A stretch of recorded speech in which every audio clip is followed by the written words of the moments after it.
In just 1 year, the PPPC government has invested billions of dollars to ensure Guyanese have adequate housing and safe drinking water in keeping with its manifesto promise. Over 5,000 house lots have been distributed. $12 billion spent on infrastructure development in 22 new and existing housing schemes. $2.3 billion for the construction of the Eccles to Mandela Highway, the PPPC government's first year in office, restoring progress and prosperity.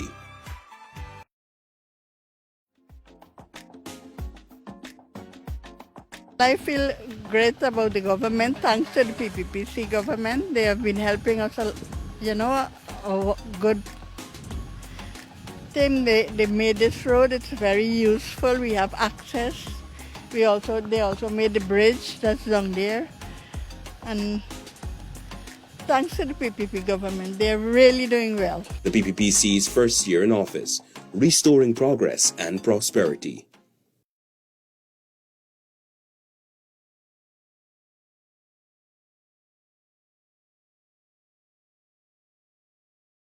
Hello there, very good evening and welcome to Let's Talk Politics on this Saturday evening. Of course, we do apologize for the late start. Nonetheless, we are here and the show will go on. As usual, as we say, this program is dedicated to highlighting the progress and prosperity taking place under the People's Progressive Party Civic Administration. Of course, we use the opportunity also to respond to the lies, misinformation, and to debunk them coming from the opposition. I'm your host, Layne, and of course, as you're aware, we are about to celebrate the first year of the People's Progressive Party Civic Administration in office. And we have been for quite a few shows now talking about the progress and prosperity taking place under this administration in just 12 months. And as we go along during the next, maybe the next few weeks or so, we're going to have ministers of the government coming in, joining us to talk about, what has been happening from their perspective, from the perspective of their ministry, what are some of the initiatives that they would have undertaken. But what I can say, when one looks at the performance thus far of this administration, there has been tremendous progress taking place in almost every, not in almost, in every sector that you can think about. The agriculture sector, the housing and water, the infrastructure, the tourism sector is now beginning to reopen. Investors are flocking to come to Guyana.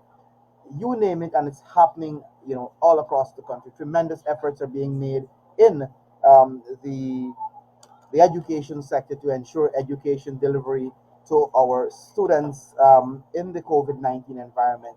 The health sector, Minister of Health, Dr. Frank Anthony and his team, they've been working assiduously to ensure that issues of the COVID-19 pandemic is addressed, and that persons are not, are being vaccinated, are receiving tests, or being tested rather, and so forth. So when one looks at what is happening with the PPC administration since taking office, you can see there's tremendous progress taking place, absolutely tremendous progress taking place, and like I said, in every single aspect of of the country. But today, His Excellency, for example, and I want to spend some time to maybe talk a little bit about what the president would have announced today, a raft of measures to help those who were affected by the floods. Before we come into those, I just want to make the point that the People's Progressive Party Civic Administration has demonstrated to the people of this country within the last 12 months, like we did previously when the PPP was in office, that we stay true to our commitments to the people of Guyana.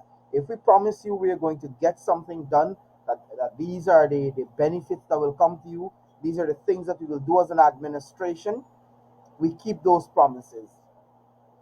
You look at the manifesto and look at what has been happening, look at the progress and development taking place thus far, and you'll see every single one matches the manifesto promises made by the administration. So clearly, what you're seeing is a government that is ready, willing, and committed to the cause, to ensuring that the people of this country are returned to some level of normalcy, that people again, once again, can benefit from the resources of this country. People once again can live comfortably, can earn, can own their properties, can own a vehicle, and can move forward, can progress. And that is what the People's Progressive Party Civic Administration is about. That is what the PPC is about, bringing benefits and progress to the people of this country. And I want to zero in a little bit on the what the president what the president announced today. Now, many of you are aware that we had significant floods across this country in June into July, where almost all the regions were affected, save and except Region 4, were affected by um, by heavy rainfall and accumulation or flooding. When that occurred, the administration, led by no less a person than His Excellency, went into the fields, into communities across the regions where you had flooding, to meet with citizens, to listen to their concerns, to discuss with them what could be done to bring relief to them, those who were affected. And during those meetings and those engagements, the government made many, many commitments on the ground, made many, many interventions, immediate interventions to bring relief in cases where there was need for drainage and irrigation works, to assist families to where their dwellings were flooded, to move them to shelters to ensure that they're safe, and to provide the necessary medical intervention where needed, to provide hampers to families who would have lost their crops, their livelihoods um, in as a result of the flood. So a number of interventions were made on the ground. His Excellency addressed the nation today, in which he spoke about measures and support that are going to be given to the citizens who were affected as a result of the floods. And one has to take the recent floods into context, that it's we were experiencing at that time the highest rainfall in about 40 years. Brazil, our next door neighbor, was experiencing the worst flooding, I think, in 100 years in that particular state. You had flooding similarly in Brazil, in Suriname. You had other parts of the Caribbean and the wider world where they were experiencing significant flooding.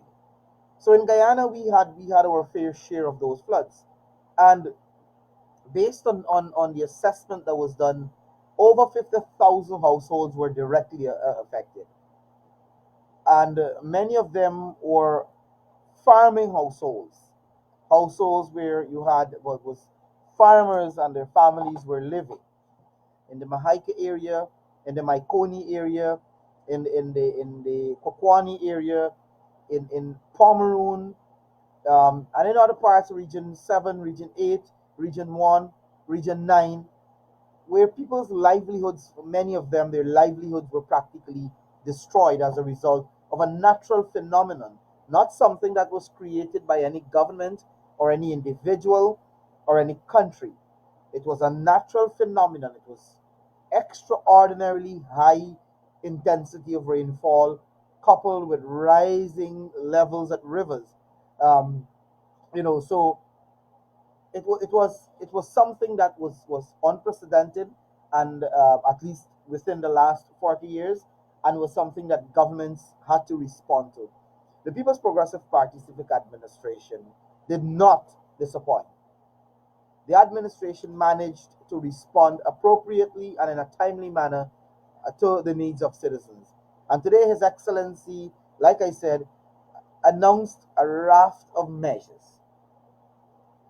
And in his statement, he spoke about 52,000 households being directly affected, with 92,000 acres of farm and farmlands completely and directly affected. Many rice farmers lost their crops. Many rice farmers couldn't go back to their lands as a result of the flooding. Many cash crop farmers had significant difficulties because they lost their crops. And recently all of us saw in the markets that the price for vegetables were increasing, and it was as a direct result of the floods. Many cattle farmers and poultry farmers were affected, and many of them lost almost everything. So you're talking about 90,000 acres of farm and farmlands completely affected. You're talking about the poultry industry, the cattle industry, and you had situations where even the mining sector was affected. And I think His Excellency spoke about over 50% of mining operations were affected. You had to, and that was as a result of communities being cut off. Um, you had roads, bridges, and so forth being damaged. So the damages were tremendous. The damages were tremendous. And we've had SEDEMA coming in to do an initial assessment. His Excellency spoke today of ECLAC, the UN that UN body ECLAC, coming in to do a socio-economic impact assessment of um, of the flooding on the country. But one could safely say, initial estimates based on what the president said today is there has been about $23 billion or more in loss of production. There has been significant damage to public infrastructure, like I said, and in excess of 1 billion for the mining community alone. And and I'm just touching the numbers quickly to give you an idea. And in all of that, the government, like I said, responded promptly and responded appropriately at that time. And I'll share some figures with you. So you had, during that period, 80,000 food hampers were distributed to those affected, 45,000 cleaning hampers, 5,000 medical kits, and this is across the 10 administrative regions. You had about 10 shelters operating, and you had significant support for the farming communities in particular, where hundreds of pumps and excavators were deployed across the country in these areas that were affected to ensure that immediate relief can be brought to citizens who were affected. The president established a cabinet task force that was focusing directly on the flooding, and you had a multi-stakeholder national emergency operations center um, that was operating, and you had regional emergency centers. I I was privileged to be a part of that National Emergency Operations Center during that period, and I can tell you, daily, every single day, reports were coming in as to the status of the floods in the various regions and the kind of response that was being done and the response that was necessary at that time. And I can tell you that ministers of the government and all the agencies that were part of that National Emergency Operations Center were working around the clock to ensure that relief is brought to people and that information is shared with regards to rainfall, with regards to rising water levels, with regards to how people can get help, how people can, in cases of emergency, in relocating to shelters, and a whole host of things. So you had significant amount of works going on during that particular time. Uh, so today I'm coming and I'm giving you the context of the measures announced by the president today and why those were announced. Because His Excellency, when he addressed the nation today, talked about significant benefits that will be brought, help that will be brought to those who are affected.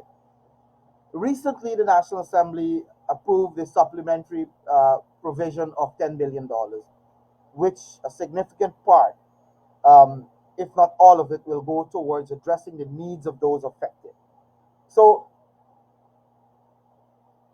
like I said earlier, about 52,000 households were affected, and you have those with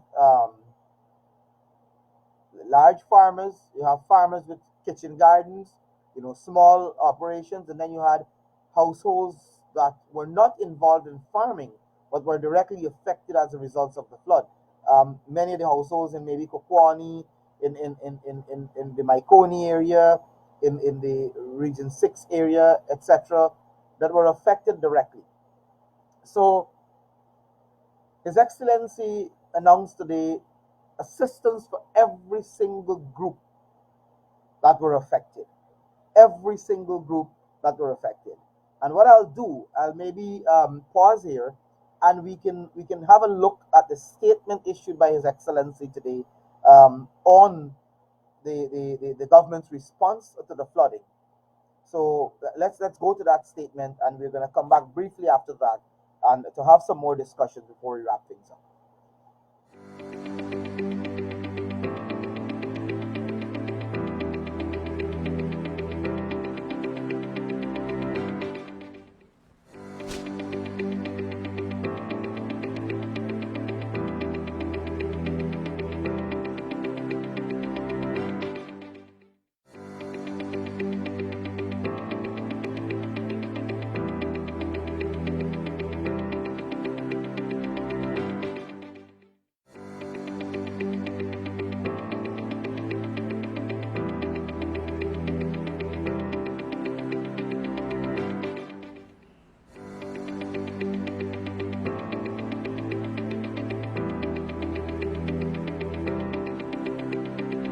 Fellow Guyanese, as you're aware, Guyana, Suriname, and Brazil experienced severe flooding.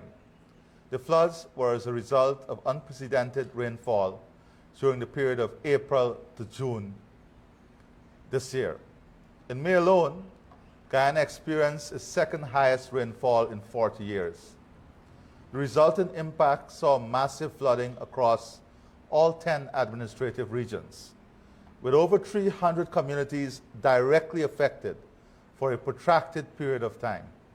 Approximately 52,000 households were directly affected.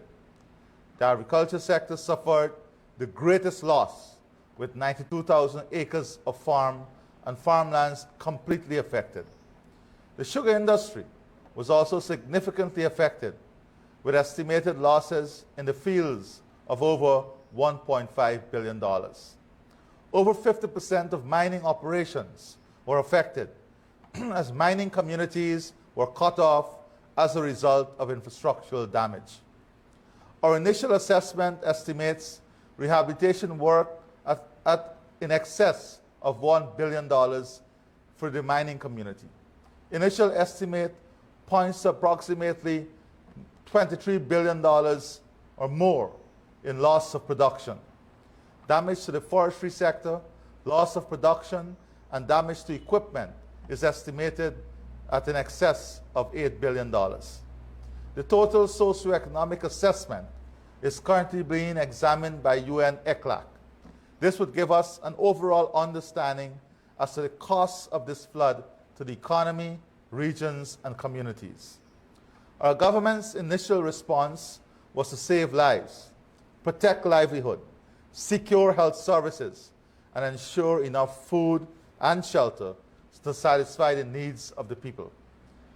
These efforts saw the distribution of more than 80,000 food hampers, 45,000 cleaning hampers, and more than 5,000 medical kits across all 10 administrative regions.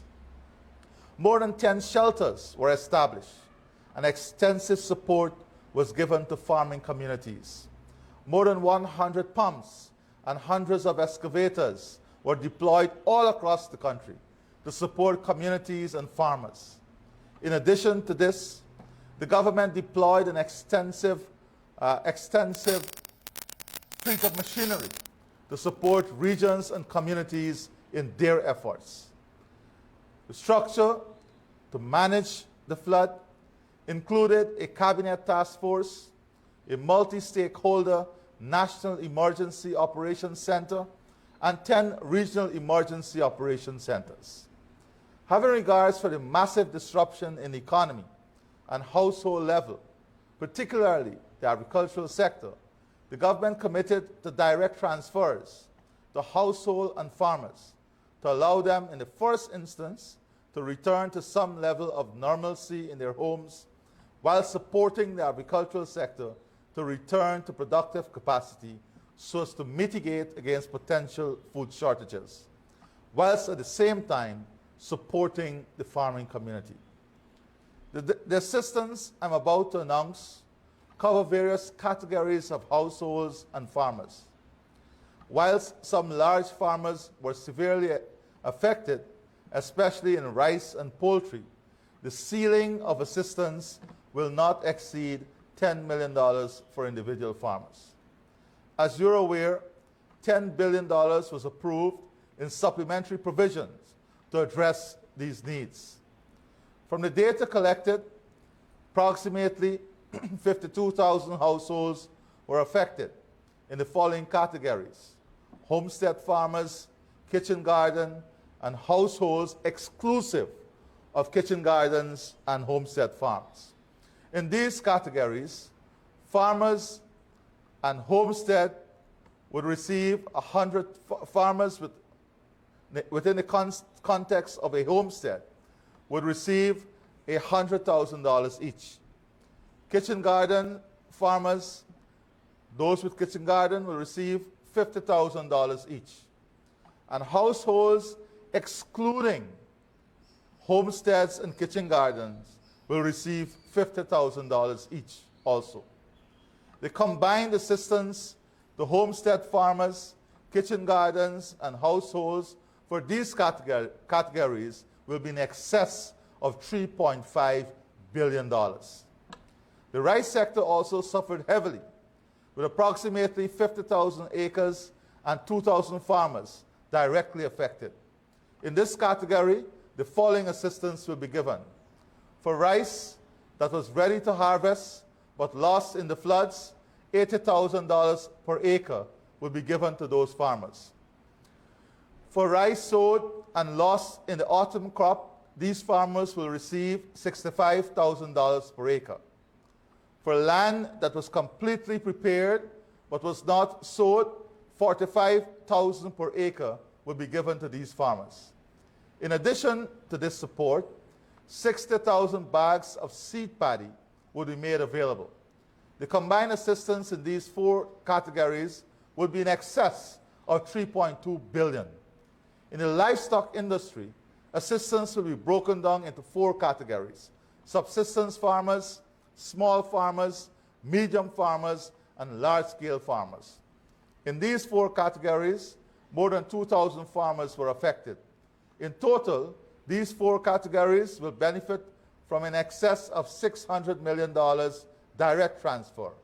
In addition to these direct transfers, the Ministry of Agriculture and GLDA will be assisting through genetic improvements, drainage and irrigation works, technical support, and extension services to the approximate value of $500 million. In addition to this support, ongoing infrastructural works will continue to rebuild dams, farm-to-market access roads, hinterland roads, mining roads, community roads, drainage systems, and other infrastructure that were destroyed or deteriorated during the floods. I'm aware that this assistance will go a long way in bringing relief. However, it can never compensate for the emotional and social loss which I saw and experienced firsthand. I assure you, this government will continue to work on an aggressive national drainage plan in the context of climate change so as to mitigate further climate events and disasters. I take this opportunity to thank the thousands of Guyanese here and in the diaspora, international agencies and friends in the CARICOM community and elsewhere for their kind support during this period. especially would like to thank the Ministry of Agriculture, the CDC, and all other sectors that work long beyond the call of duty to bring relief. I thank you all, and God bless you. Thank you.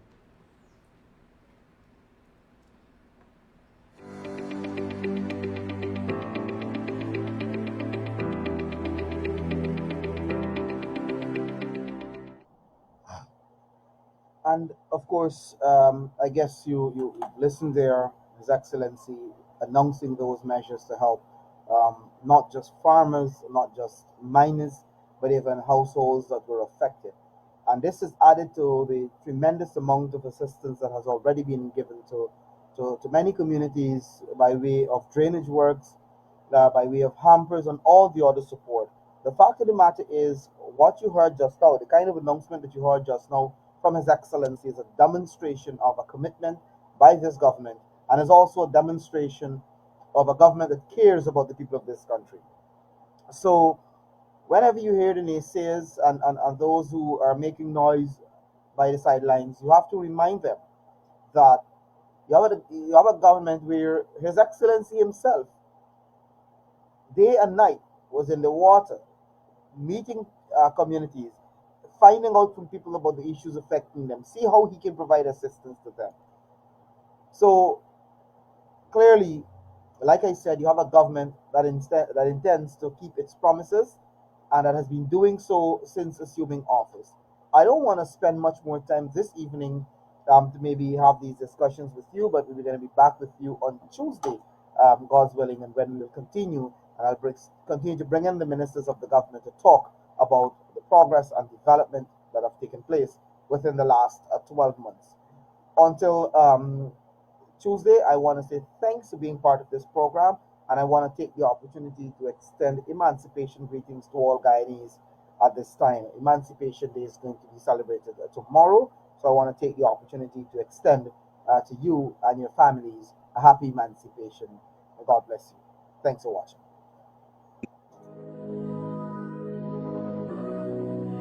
The $6.4 billion Sheriff Street to Mandela Avenue Road project is on track for completion by December, while bids have been opened for the design and construction of a modern bridge over the Demerara River. The proposed new 4-lane high-span fixed bridge will promote ease of travel, reduce congestion, and enhance commercial activities on the west bank of Demerara. These are just two of the major development projects the PPPC government has been spearheading since its return to office in August 2020. The PPPC government has been restoring progress and prosperity during its first year in office. Looking at the news and so on, I'm quite pleased to see that we have a government now that actually care for citizens in this country. Because whether it be agriculture, education, and as we speak, education, our students in St. Cuthbert's and the country at whole will benefit from something that never happened in the past 5 years. And I must commend the ministry and the government for that. Our students will benefit from a 19,000 cash grant, which is a big plus and help to the parents, not only in St. Cuthbert's, but Guyana. The PPPC government's first year in office, restoring progress and prosperity. I feel great about the government. Thanks to the PPPC government, they have been helping us, a good thing. They made this road. It's very useful. We have access. They also made the bridge that's down there, and thanks to the PPP government, they're really doing well. The PPPC's first year in office, restoring progress and prosperity.